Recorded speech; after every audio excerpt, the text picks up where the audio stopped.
Se ve muy bien su pantalla, sí. Bueno, muy buenos días a todos los que nos acompañan.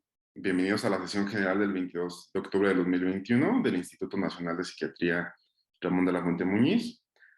El tema del seminario del día de hoy se titula ¿Qué sabemos del aducanumab? El nuevo medicamento aprobado por la FDA para el tratamiento del Alzheimer. Mi nombre es Ezequiel Alejandro Martínez Ordaz, soy médico residente de segundo año de la especialidad de psiquiatría y el coordinador de este seminario es el doctor Luis Moncayo Samperio, quien es médico adscrito de la Clínica de Psicogeriatría de esta institución. Me gustaría iniciar esta presentación agradeciéndoles por su interés al conectarse a esta sesión y al doctor Luis Moncayo por quien, gracias a su cooperación y toda la atención que brindó en el desarrollo de este seminario, pues fue posible su realización.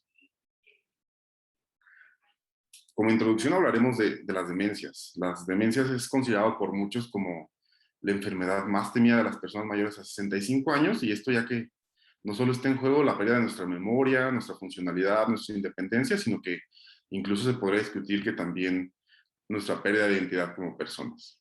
La palabra demencia se deriva de los vocablos latinos de, que significa fuera de, y mens, que significa mente. Y bueno, la demencia es un síndrome generalmente de naturaleza crónica o progresiva, en el cual puede haber un deterioro de la función cognitiva, lo que afecta a la memoria, el pensamiento, la orientación, la comprensión, por mencionar algunas. De igual manera, puede verse a su vez acompañado de una pérdida del control emocional, del comportamiento social e incluso la motivación.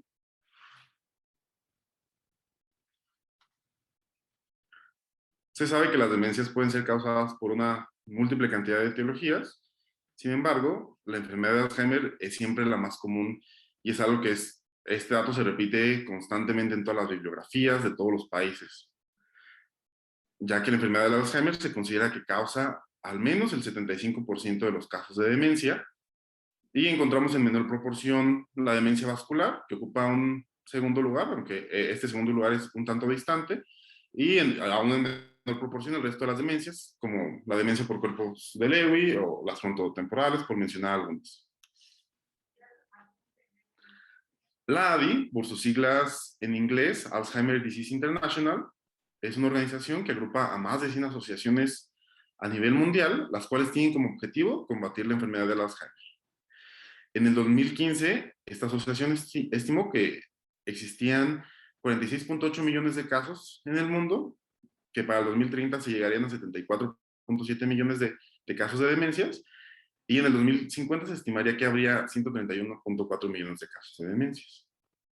Esto implicaría que el 70% de los casos de demencias se encontrarían en países de vías de desarrollo como el nuestro, México. Y bueno, a partir de estos datos, se estima que cada 3 segundos una persona es diagnosticada con un caso de demencia, y podemos observar esta figura aquí. Entonces, cada vez que ustedes han visto que este personaje se colora de color negro, significa que una nueva persona ha sido diagnosticada con algún tipo de demencia. En el mundo se estima que las personas de 65 años tienen una prevalencia de demencias del 5%, la cual a los 85 años ya alcanza el 45% de la población. En el 2012, en México, la Encuesta Nacional de Salud y Nutrición, abreviada como ENSAUD, la cual es la encuesta más importante y más grande del país, estimó como última prevalencia ajustada el 7.9%, con la cual se estima que estas cifras sigan creciendo más de 3.4 veces para el 2050. La enfermedad del Alzheimer es un trastorno neurodegenerativo, progresivo y reversible, cuya principal afectación clínica es la afectación de la memoria. Los distintos mecanismos fisiopatológicos siempre van a causar la muerte neuronal y con esto la afectación de los dominios cognitivos, los cuales son la función ejecutiva, el aprendizaje y la memoria, el lenguaje, la atención compleja, las habilidades perceptuales y el reconocimiento social. La afectación de estos distintos dominios cognitivos hace que la presentación clínica sea muy variable y dependiendo de cada paciente. La historia natural de la enfermedad es el tiempo que se tiene desde el diagnóstico de una enfermedad hasta la muerte por esta enfermedad. Y bueno, para la enfermedad de Alzheimer es muy variable dependiendo de la literatura, del país donde que vende esta información. Sin embargo, es constante que se pueden diferenciar tres etapas.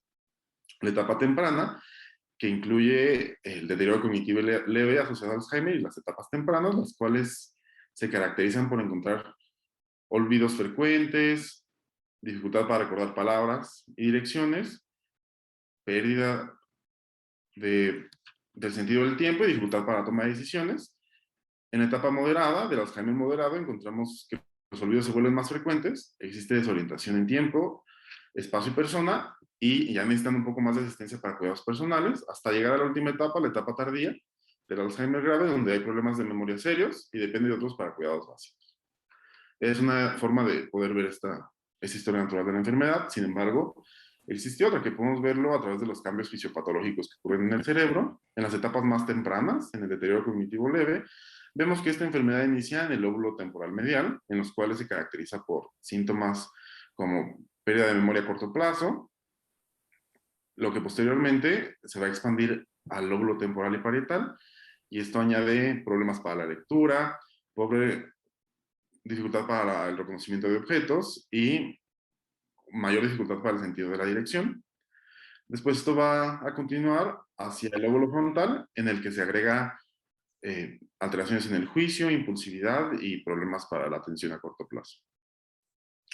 En las etapas finales, en el Alzheimer severo, la enfermedad termina expandiéndose al lóbulo occipital, en donde pues ya se van a agregar problemas visuales. Existen múltiples escalas para evaluar y estadificar la evolución del Alzheimer. Una de las más utilizadas es la escala clínica de demencia de Hughes, la cual toma en cuenta tanto funciones cognitivas como la funcionalidad de los pacientes, y se evalúan 6 áreas: la memoria, la orientación, juicio y resolución de problemas, vida social, el hogar y las aficiones, así como el cuidado personal. Vamos a tomar como ejemplo la memoria, la cual es un apartado importante en esta patología. Y bueno, la escala lo divide en 4 estadios: de sano, cuestionable, leve y moderado. En las personas sanas se espera que no haya pérdida de la memoria, y si llega a haber olvidos, pues realmente son de poca importancia y no causan alguna dificultad para el paciente. En el cuestionable, pues ya los olvidos son más frecuentes, sin embargo siguen siendo de poca importancia y hay recuerdo parcial de acontecimientos. En la etapa leve existe pérdida de memoria moderada, la cual es más marcada para acontecimientos recientes, y este defecto ya interfiere con las actividades diarias. En la etapa moderada hay una grave pérdida de la memoria, retención exclusiva de material que es considerado como muy importante, y pérdida rápida de material nuevo. Y en la última etapa hay una grave pérdida de la memoria. Y todo esto pues se va repitiendo para cada dominio descrito previamente. A continuación vamos a hablar sobre la enfermedad de Alzheimer a través del tiempo. La primera vez fue descrita en 1906 por el psiquiatra y neurólogo, el Dr. Alois Alzheimer, y se trató del caso de la paciente August Deter, quien falleció en 1906. 6 meses posteriores a su muerte se presentaron estas láminas que podemos observar aquí en la presentación, y estos bosquejos realizados por el Dr. Alzheimer, los cuales fueron presentados en la Convención de Tübingen como un proceso patológico peculiar y severo de la corteza, en el cual se llegó a la conclusión de que estas lesiones eran similares a aquellas encontradas en cerebros de pacientes con demencia. Estas lesiones descritas serían lo que después se bautizó como placas dendríticas y ovillos neurofibrilares, que hasta la fecha se consideran como signos patognomónicos del diagnóstico histopatológico de esta enfermedad.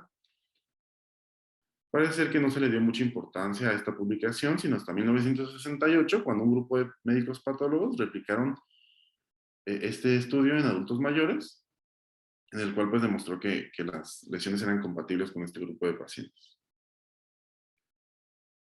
En la década de los 70 surge la hipótesis colinérgica, la cual, a partir de los efectos observados de la escopolamina en la memoria y el aprendizaje, llegaron a la tacrina, la cual fue el primer fármaco aprobado por la FDA para el tratamiento del Alzheimer. Sin embargo, tenía altos efectos hepatotóxicos, por lo que hizo que fuera retirado muy rápido del mercado. Sin embargo, sí llegó a demostrar que les llegaba a funcionar un tanto a los pacientes. En 1980 se descubre la naturaleza del amiloide, logrando disolverlo e identificando 2 componentes, el alfa y el beta, dándole más importancia al componente beta, el cual estaba compuesto de 40 a 42 aminoácidos. Y también en esta década se logró aislar el componente de los ovillos neurofibrilares, que ahora conocemos como la proteína tau. A partir de la década de los 90 se puso más enfoque al estudio genético y se identificó por primera vez el gen APOE, el cual se considera hasta la fecha como el marcador con mayor importancia asociado a la enfermedad de Alzheimer. Bueno, después en 1996 se aprobó el donepezilo, en 1998 la ribastigmina, en el 2000 la galantamina, los cuales son inhibidores de la acetilcolinesterasa. Y si bien son los fármacos más utilizados hasta el momento, uno de los fármacos más utilizados hasta el momento, pues realmente no les ayuda mucho. Su función esperada es restaurar el déficit de acetilcolina, lo cual es ocasionado por la muerte neuronal en el núcleo de Meynert y en el área septal mediana. Mejoran levemente los síntomas cognitivos, la funcionalidad del comportamiento, sin embargo, repito, pues no soluciona muchos de los problemas que tienen los pacientes como sus cuidadores. En el 2002, posterior a la teoría glutaminérgica, la cual sugiere que uno de los diferentes mecanismos neurotóxicos incluye la excitotoxicidad por influjo crónico de iones calcio a través de los canales de receptores NMDA, que en ocasiones llega a una sobrecarga citoplasmática de calcio causando daño y muerte celular. Y igual, aquí llega la memantina, que es utilizada sobre todo en casos de Alzheimer moderado y grave, de manera conjunto con los inhibidores de la acetilcolinesterasa. Sin embargo, pues tampoco llega a ser un gran cambio. En el 2010 se hizo enfoque sobre todo a la teoría amiloidea, de la cual vamos a hablar en unos momentos. Y bueno, estos agentes amiloideos eran principalmente anticuerpos. Sin embargo, estos fallaron para poder comprobar su eficacia y su bioseguridad. Los esfuerzos para encontrar un fármaco que les pueda ayudar de manera parcial o incluso modificar el curso de la enfermedad, pues es algo que se le ha brindado bastante importancia en la comunidad científica y como podemos observar, este es un ejemplo. Esta es una publicación anual llamada Alzheimer Drug Development Pipeline, que es la de este año, en la cual observamos una gran cantidad de medicamentos, los cuales han estado estudiando, que están divididos principalmente en tres categorías: modificadores de la enfermedad biológicos, modificadores de la enfermedad de pequeña molécula y reductores de síntomas de pequeña molécula. Aquí en la fase 3 de los biológicos modificadores de la enfermedad encontramos el aducanumab. ¿Qué es el aducanumab? El aducanumab es un anticuerpo monoclonal de proteínas producidas en laboratorio que imitan la capacidad del sistema inmunológico para atacar algún objetivo dañino. En este caso, las placas amiloideas. Es considerado el primer modificador de la enfermedad asociada para el Alzheimer y tiene un costo anual de $56,000. Esto se traduce a pesos mexicanos en 1,133,403.60 pesos.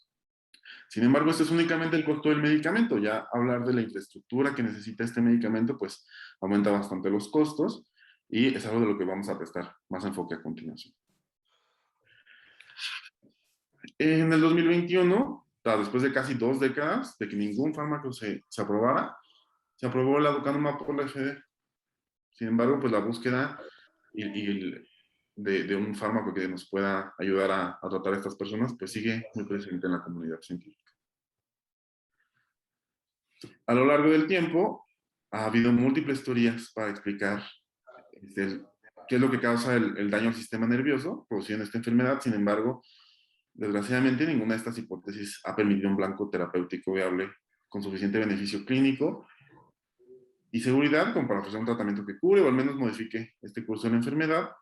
Lo que se puede establecer es que desde la tercera década de la vida existe un proceso degenerativo temprano que inicia en la corteza y va aumentando de forma gradual hasta abarcar amplias áreas del cerebro alrededor de la séptima década. Las dos teorías con más relevancia actual son la teoría amiloidea y la teoría asociada a la proteína tau, de las cuales hablaremos a continuación. La proteína tau es, como pueden observar, es este fragmento azul que vemos aquí en pantalla y pues su función está relacionada con la estabilización del citoesqueleto neuronal, así como el transporte de vesículas y organelos. Esto ocurre de manera fisiológica, sin embargo, al haber algún proceso patológico, pues existen y pasan por un proceso de fosforilación. El fósforo son estas pequeñas moléculas amarillas que podemos observar pues la proteína tau pierde su capacidad de unirse al citoesqueleto, lo que la libera. No he hecho mi presentación. Lo cual también tiene la capacidad de ser altamente plegable y se forma una maraña, que es esta parte blanca que vemos aquí.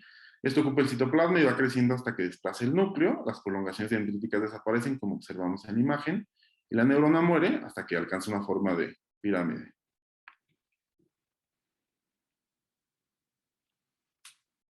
Para hablar de la teoría amiloidea hay que hablar de la proteína precursora del amiloide beta, el cual es una glicoproteína integral de membrana que se expresa en células de varios órganos. Es codificada por el cromosoma 21.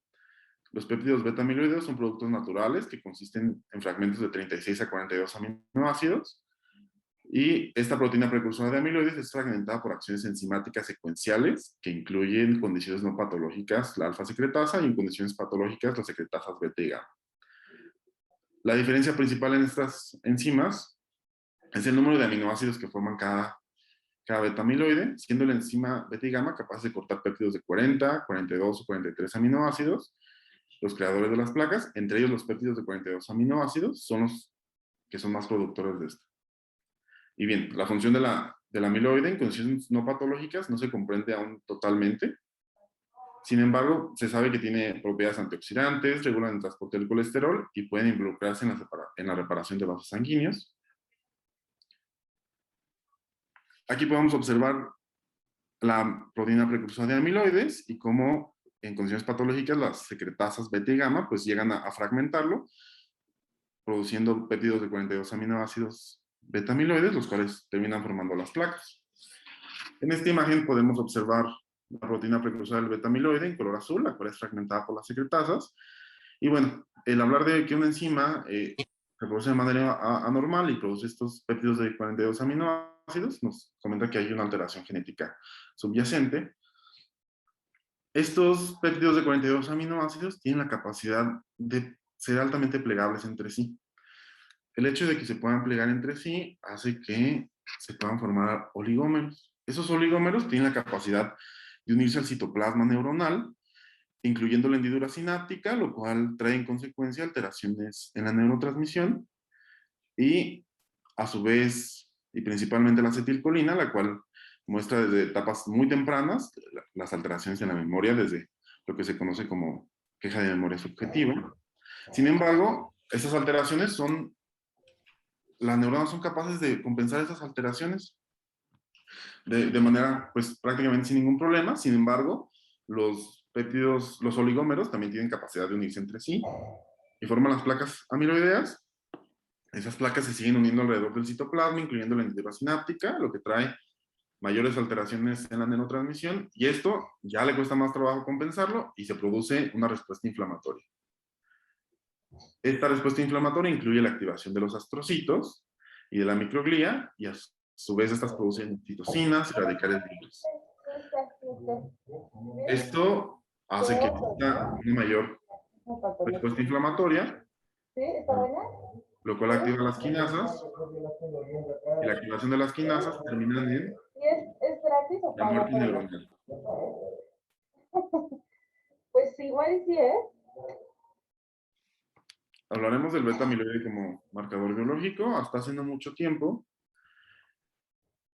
el diagnóstico del Alzheimer era considerado 100% clínico y se consideraba el inicio de la enfermedad hasta que había síntomas.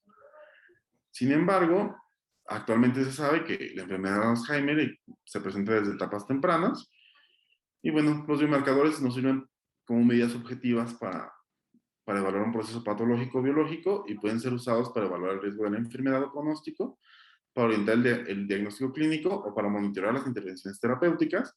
Actualmente existen principalmente dos maneras de poder medir el beta-amiloide como marcador biológico. La primera es el PET. El PET puede ver las placas amiloideas, que podemos ver aquí como estas pequeñas manchas naranjas. Y bueno, también existe la función del líquido cefalorraquídeo, la cual, bueno, recordando que existe una liberación después de la muerte de la neurona de las proteínas tau, esperamos que al medirlas, las proteínas tau se encuentren aumentadas, y ya que el beta-amiloide es altamente plegable, o sea, está aquí prácticamente pegado al parénquima cerebral, y es difícil que se despegue, pues vamos a encontrar cantidades disminuidas de los péptidos de 42 aminoácidos principalmente. Hablar de la teoría amiloidea nos habla de que existe una alteración, sí, para la sobreproducción de péptidos de 42 aminoácidos, pero también de que hay un mecanismo deficiente para eliminarlos.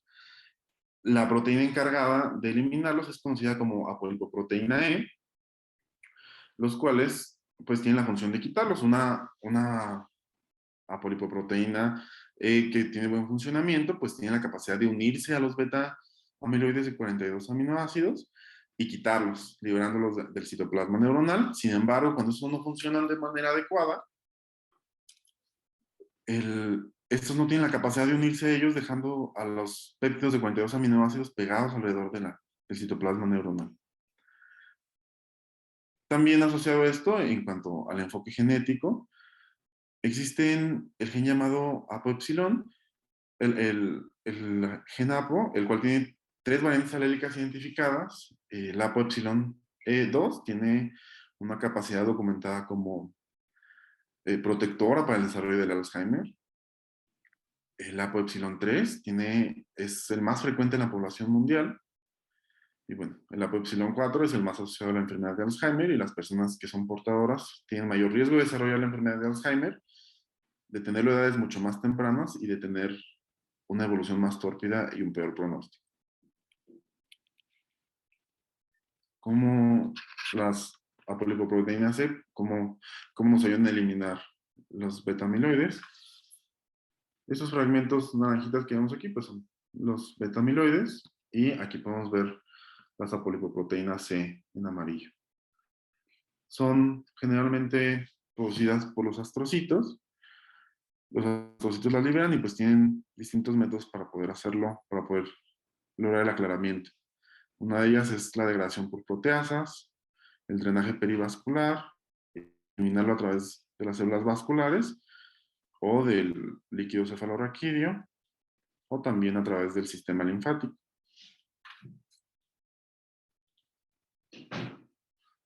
Bueno, ahora enfocándonos en la historia del aducanumab. El aducanumab inició en la fase 1 en el 2015, la cual fue anunciada por la empresa Biogen, y esta constaba de 4 estudios. El principal recibió el nombre de PRIME. Este fue un ensayo aleatorizado de fase 1B, doble ciego y controlado, con placebo, diseñado para valorar la funcionalidad, la bioseguridad de este medicamento y su tolerabilidad, la cual se aplica por infusiones mensuales en pacientes con problemas en etapas tempranas o demencia leve asociada al Alzheimer. Una característica especial que tuvo este estudio, que no se hizo en los anticuerpos anteriores, y probablemente se adjudica que gracias a esto haya tenido tan buenos resultados, es que este estudio puso algo muy sencillo, que es decir, que todas las personas que vayan a ser tratadas con este tengan patología amiloidea demostrada por biomarcadores, lo cual pues no había sido parte de los estudios previos, y habría que recordar que existe una proporción de pacientes con enfermedad de Alzheimer que pues no tienen patología amiloidea. Para este estudio existieron esquemas de dosis, el placebo y 3 dosis distintas del medicamento, una más pequeña de 3 a 6 miligramos por kilo y otra más alta de 10 miligramos por kilo. El objetivo primario fue valorar a través de la escala clínica de demencia de Hughes a 36 meses cómo evolucionaban, y ver si el anticuerpo pues realmente reducía las placas amiloideas, lo cual se mostraría por el PET. Esta fue la gráfica que ellos demostraron de los efectos de las placas amiloideas, y bueno, todos tienen un punto inicial, y aquí observamos como en gris estamos en el placebo en los primeros 12 meses, en los cuales realmente no hay un cambio.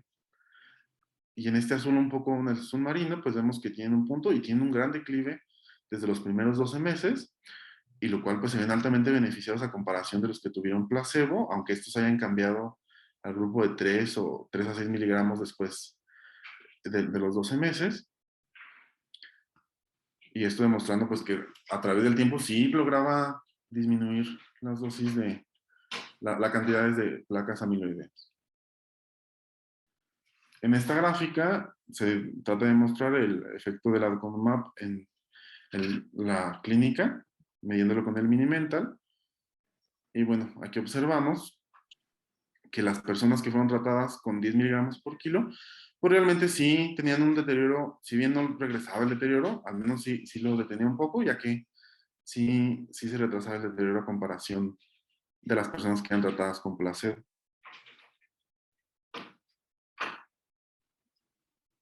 Y esta es otra escala, que es la de Hughes. Y pues aquí vemos cómo sí tienen un deterioro más importante las personas que son tratadas con placebo, a comparación del deterioro que tienen las personas que son tratadas con 10 miligramos por kilo. También se demostró que existían un efecto adverso importante, que son llamadas ARIA. Las ARIA son alteraciones imagenológicas asociadas al uso de terapia por anticuerpos. Existen dos principales tipos de ARIA. El área E, que es caracterizado por edema vasogénico, y el área H, el cual se caracteriza por la señal de depósitos de mucidina que involucran microhemorragias, como señala aquí en la flecha. Ocurren aproximadamente en el 20% de los casos, de los cuales el 80% cursa de manera sintomática, mientras que el resto cursa con cefalea, mareo, vómito, entre otros síntomas, llegando hasta las convulsiones. Sin embargo, se considera que su letalidad es baja y el riesgo de pacientes con el alelo ApoE4 pues es mayor, hasta en un 30%.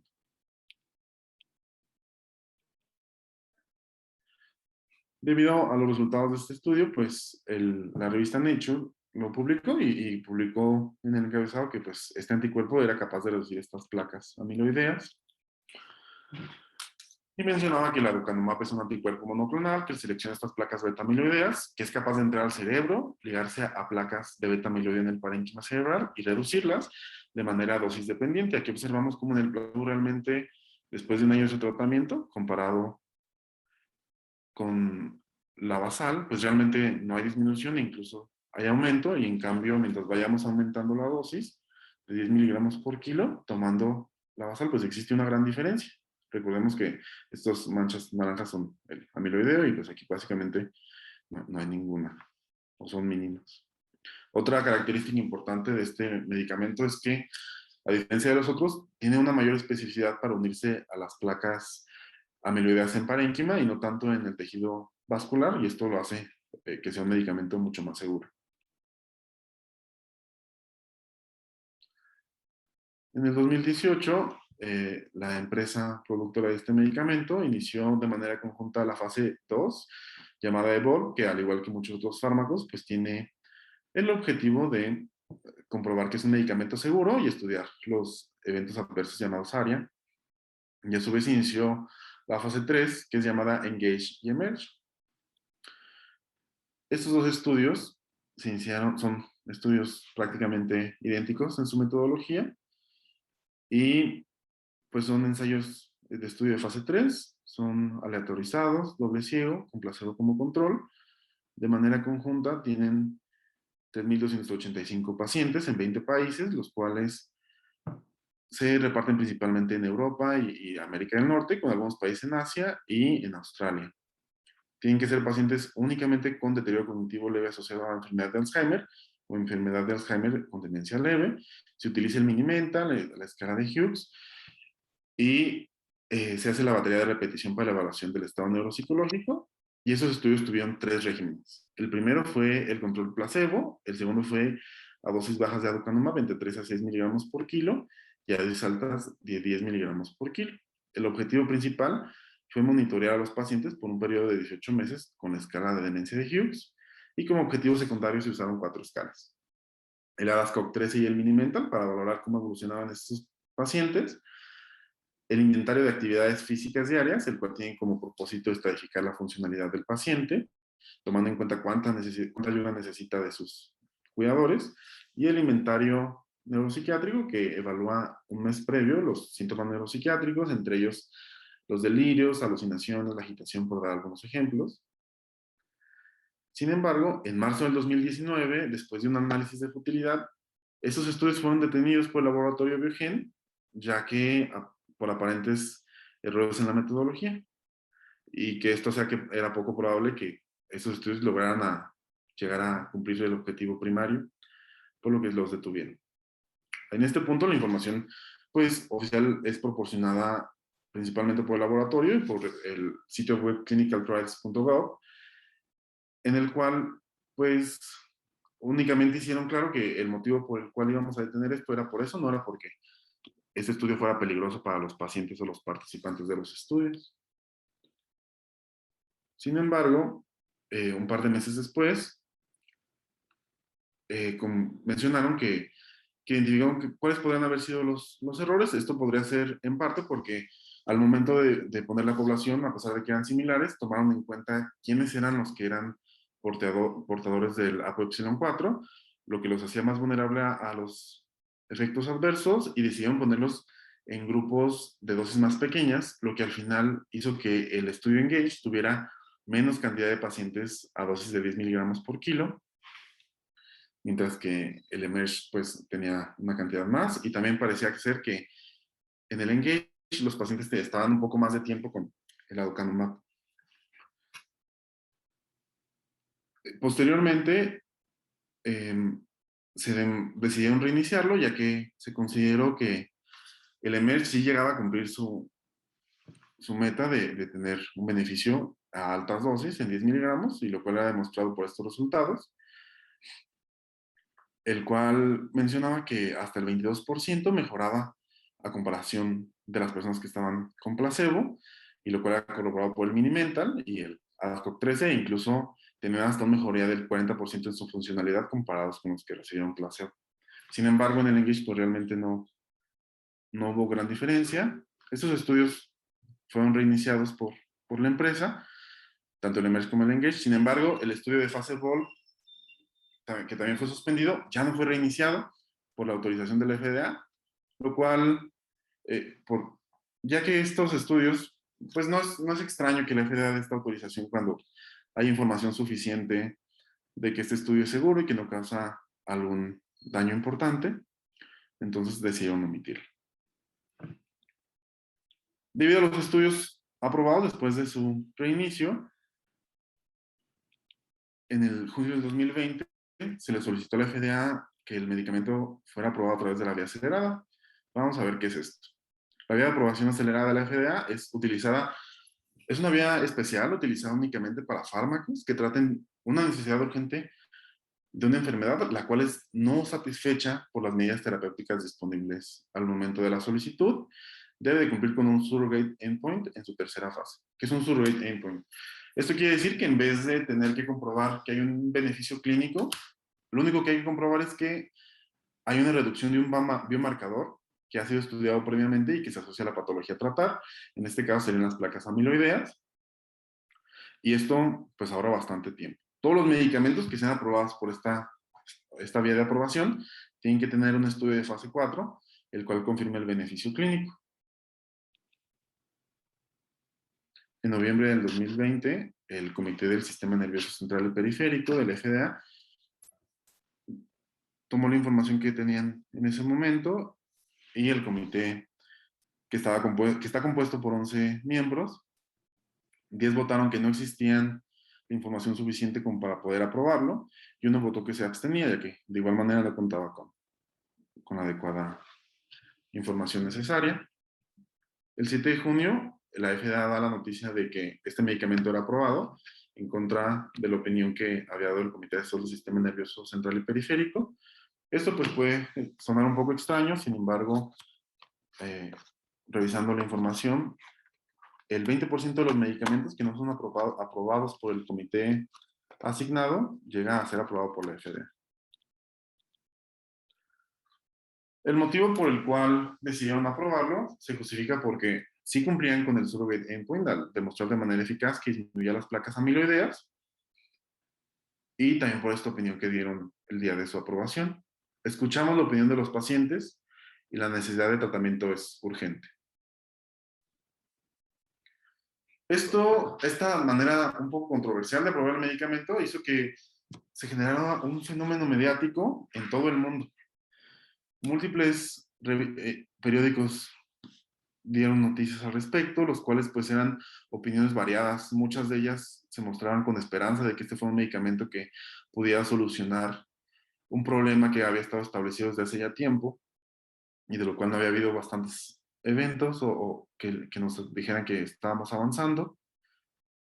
Sin embargo, otros pues lo mencionan como una falsa esperanza y otros pues incluso decían que era una bomba de tiempo para que este medicamento acabara con la enfermedad de Alzheimer. Sin embargo, pues las asociaciones médicas de todo el mundo, pues sí, también se pronunciaron pues tuvieron opiniones que pues eran muy uniformes en cuanto a que eran muy críticos de la manera y el medicamento como se había probado.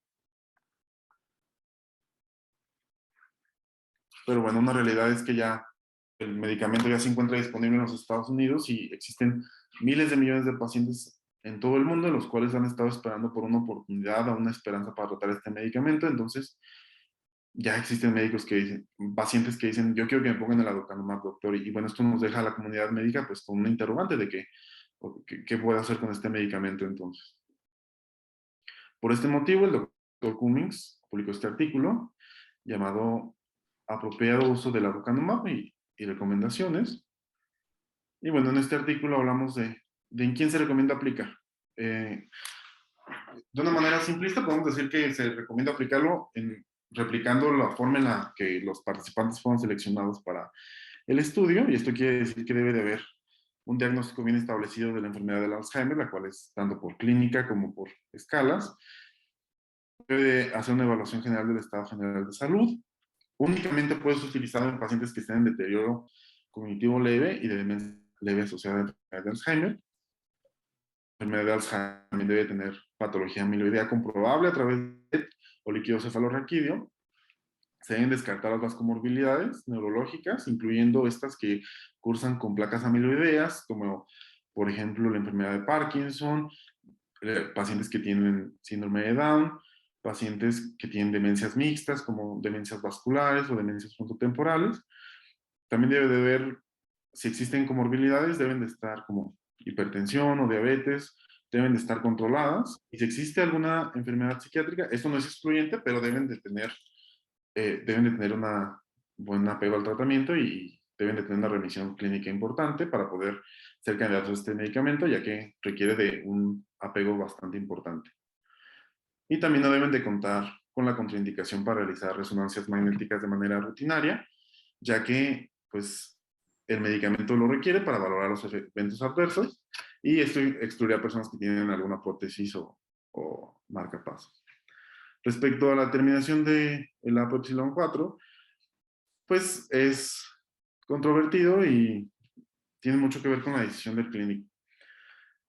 Sin embargo, siempre se recomienda que se oriente al paciente que, pues, en caso de que tuviera el ApoE4, pues tiene más riesgo de tener algún evento adverso. Y pues eso también hay que tomar en cuenta que el hecho de que a los familiares o hijos de las personas que tienen ApoE4, al saber que pues sus padres tienen este alelo, pues, y ellos tienen alta probabilidad de tenerlo, los hacen vulnerables a tener esta enfermedad y no lo conocen. Entonces también no podemos dejarlos únicamente con la interrogante de, pues, ¿qué va a pasar conmigo? No, ¿qué pueda parar un poco? ¿Cómo se utiliza el aducanumab? El aducanumab es tiene un proceso de titulación, el cual es una cada mes, y cada dos tomas se va aumentando el medicamento de 1 miligramo por kilo, en la tercera toma 3 miligramos por kilo, en la quinta 6 miligramos por kilo, en la séptima 10 miligramos por kilo, y aquí ya nos quedamos, esta es la dosis con la que vamos a permanecer. Hay al menos 4 lugares donde tenemos que hacer una resonancia magnética. Es un año antes de iniciar el tratamiento, una antes de la quinta dosis, una antes de la séptima dosis y una después de la 12ª dosis. Después de esto ya son un poquito más laxas la forma en la que hacemos las resonancias magnéticas, ya que se comprobó que después del año ya no hay tantos eventos adversos tipo ARIA. Sin embargo, durante todo el transcurso del uso de este medicamento debe de haber un monitoreo con resonancias magnéticas, incluso de haber un síntoma sugestivo de ARIA. Esto puede ser cefalea, náuseas, mareo, convulsiones, cualquiera de ellos. Bueno, ¿qué desafíos tenemos en el uso del aducanumab. El aducanumab requiere una infraestructura sustancial para su adecuada administración. Esto requiere personal que sea capaz de identificar la enfermedad del Alzheimer a edades tempranas, que cuente con la capacidad de hacer amiloide o capacidad de leer estos estudios de la punción lumbar, que encontremos centros de infusión disponibles, acceso a resonancias magnéticas, expertos en reconocimiento y manejo de los ARIA, e incluso en algunas ocasiones también es probable que se llegue a necesitar asesoría genética, sobre todo para orientar a los pacientes y a cuidadores que necesitan educación y apoyo. Descubre. Debe haber una necesidad de compromiso por ambas partes, ¿no? Tanto por el paciente del apoyo y como por las infraestructuras y el personal médico. ¿Qué sabemos del aducanumab? El aducanumab es un anticuerpo monoclonal dirigido a placas amiloideas. Es el primer fármaco aprobado para la enfermedad del Alzheimer que tiene como objetivo actuar como modificador de la enfermedad y es el único fármaco aprobado en casi 2 décadas para el tratamiento de la enfermedad del Alzheimer. Actualmente únicamente está disponible para pacientes con deterioro cognitivo leve asociado a enfermedad de Alzheimer y demencia leve asociada a enfermedad de Alzheimer en los Estados Unidos de América. Y hasta el día de hoy los resultados de la fase 3 no han sido publicados en ninguna revista científica con revisión por pares. Y esto nos lleva a la última pregunta. ¿Qué opinamos los psiquiatras del aducanumab?